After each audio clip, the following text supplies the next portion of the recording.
बड़ी बड़ी इमारतें भी छोटी छोटी ईंटों से बनती हैं। हमारी बॉडी भी बिना सेल के कहाँ चलती है। दुनिया को सेल के बारे में रॉबर्ट हुक ने बताया, लेकिन अफसोस कि उन्होंने उस सेल को मरा हुआ पाया।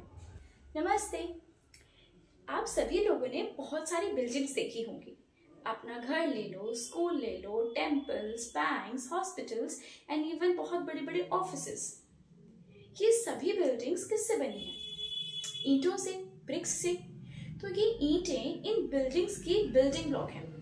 बिल्डिंग ब्लॉक मतलब एक वो छोटी सी यूनिट जिसका रेपिटेशन होने पर एक बड़ी चीज तैयार हो जाती है। जब ईंट के ऊपर ईंट के ऊपर ईंट रखी जाएगी तभी तो बिल्डिंग बनेगी ना। तो ईंट उन बिल्डिंग्स की बिल्डिंग ब्लॉक है। सिमिलरली जितने भी ह्यूमंस हैं, प्लांट्स हैं, एनिमल्स हैं, ओवरऑल जितने भी लिविंग ऑर्गेनिजम्स हैं, उन सभी के बिल्डिंग ब्लॉक सेल हैं।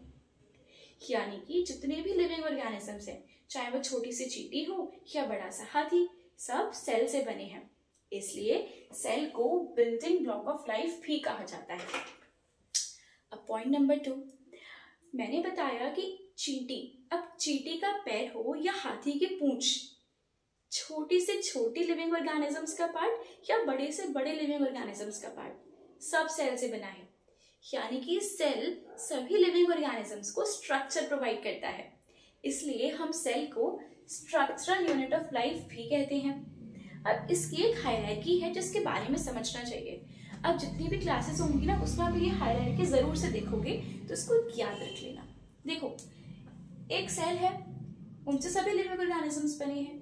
अब बहुत सारे सेल्स मिल करके एक टिश्यू का फॉर्मेशन करते हैं। ऐसे बहुत सारे टिश्यूज मिल जाते हैं और वो ऑर्गन्स का फॉर्मेशन करते हैं।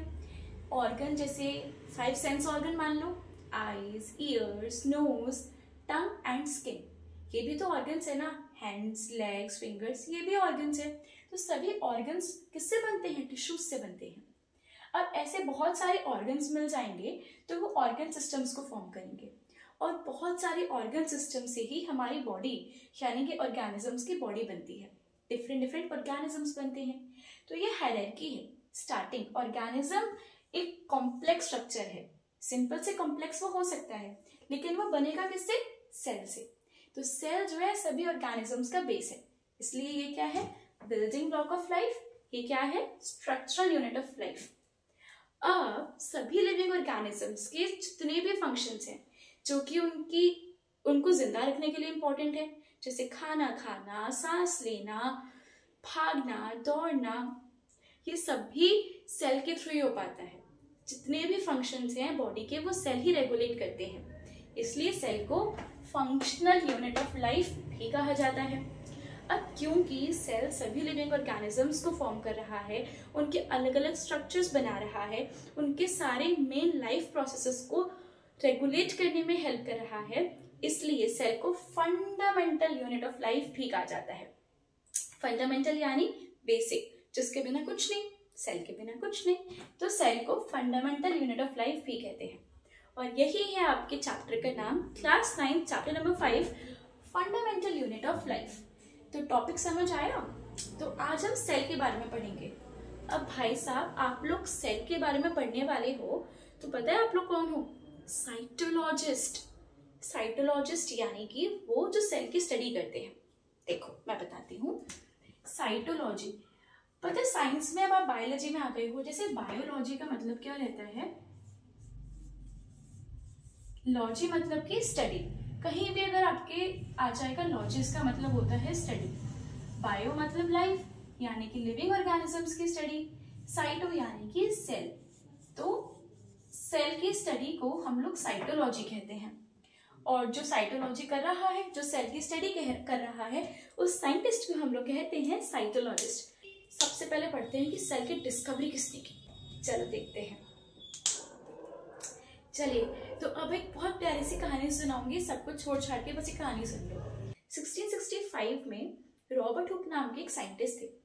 वो बैठे होंगे कहीं पर, उनके पास थी एक बॉटल थी और उसके ऊपर कुछ ऐसा कैप था। तो इसको, ऐसे वाले कैप्स को हम लोग कॉर्क कहते हैं, राइट। अब क्या हुआ कि रॉबर्ट हुक के पास एक बॉटल थी जिसमें कॉर्क लगा हुआ था। अब ये कॉर्क किससे बनता है? ये कॉर्क मिलता है आपको बार्क से।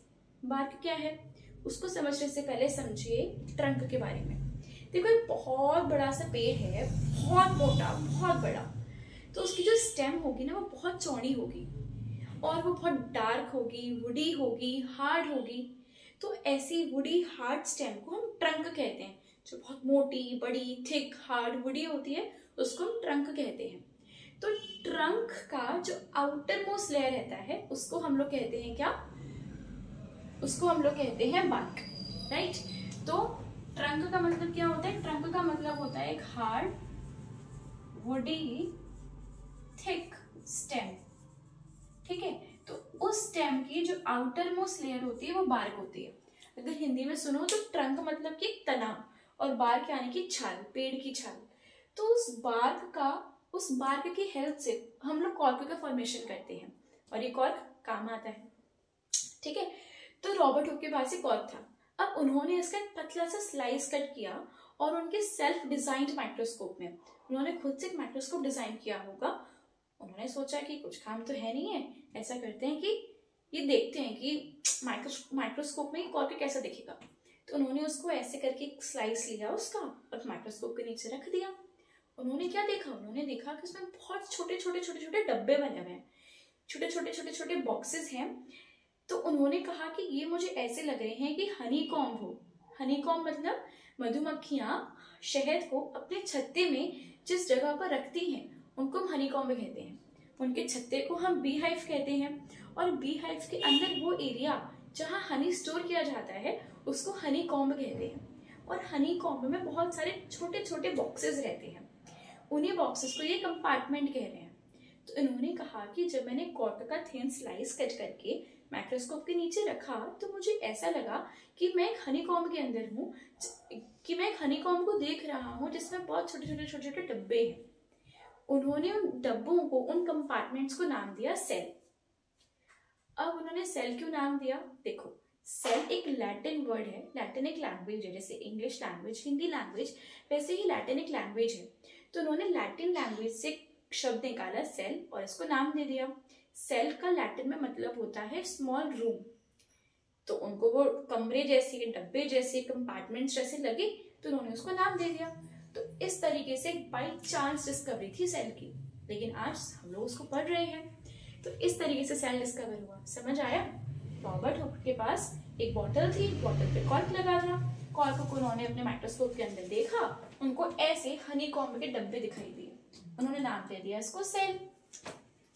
सेल का मतलब क्या होता है? इसका मतलब होता है लिटिल रूम।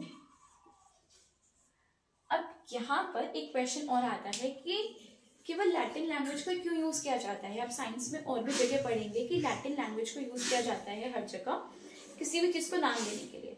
ऐसा इसलिए है क्योंकि लैटिन लैंग्वेज एक डेड लैंग्वेज है, उसमें फर्दर कोई मॉडिफिकेशंस नहीं होते, कुछ चेंजेस नहीं होते।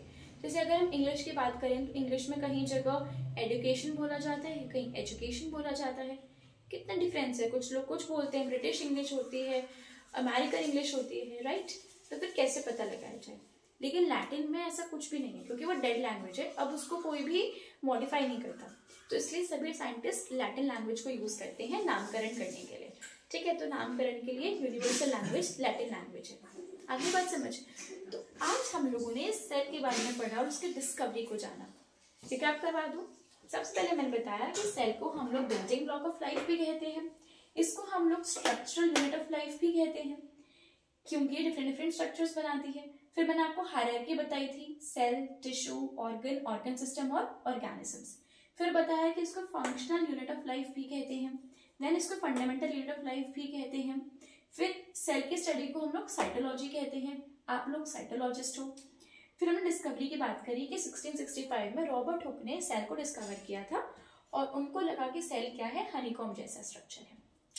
आई होप आपको इतनी बातें बहुत प्यार से क्लियर हो गई होंगी और मेरी उस पोएम का मतलब भी समझ आ गया होगा। नहीं आया तो वापस जाके सुनकर आप, अब समझ आ जाएगा।